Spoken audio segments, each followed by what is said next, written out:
जब डीजे बजाए जाते हैं कोई बोलने वाला नहीं होता। जब बारात चढ़ती है कोई माई का लाल सामने नहीं आता। जब वरमाला होती है तब कोई बीच में नहीं आता कि थोड़ा जल्दी करो। जिस समय नाच गाने शराब पी करके हुड़दंग होता है जब कोई बीच में नहीं आता। लेकिन जो सबसे मेन प्रक्रिया है, आपने अब तक चाहे कितनी साल की तैयारी कर रखी हो, कितना पैसा खाने पे लगाया हो, टेंट में लगाया हो, बारात डीजे में लगाया हो, सब बेकार है। किसके सामने? स्टेज आओ। अगर ये ठीक नहीं हुआ तो आपके अरबों खरबों के जो सामान है, आपकी व्यवस्थाएं, वो सारी नरकशाली बन जाती है। ये मुख्य प्रक्रिया है। और यहाँ आकर के कुछ ऐसे धर्म के ठेकेदार सामने आते हैं, और ये मैंने अपनी जाति में देखा, किसी और में नहीं।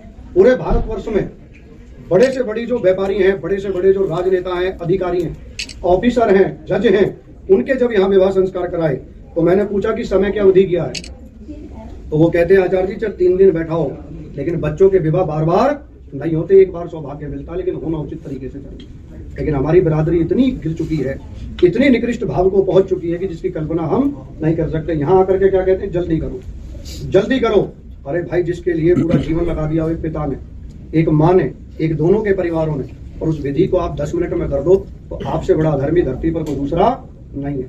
ये तो वो प्रक्रिया है जो किसी सौभाग्यशाली को प्राप्त होती है। अब तक इस बेटी के पास श्रृंगार का अधिकार नहीं था, लेकिन प्रदक्षिणा करने के बाद अब ये सुशांत जी के नाम का श्रृंगार अपने जीवन में करेगी, अपनी मांग भरेगी, उनके नाम का हर श्रृंगार अपने जीवन में करेगी। तो उसी की प्रक्रिया है। और मांग के बीच में मांग भरने का मतलब है बालों के बीच में, कि 2 परिधि होती है बालों के बीच की, एक पिता का कुल होता है और एक पति का कुल।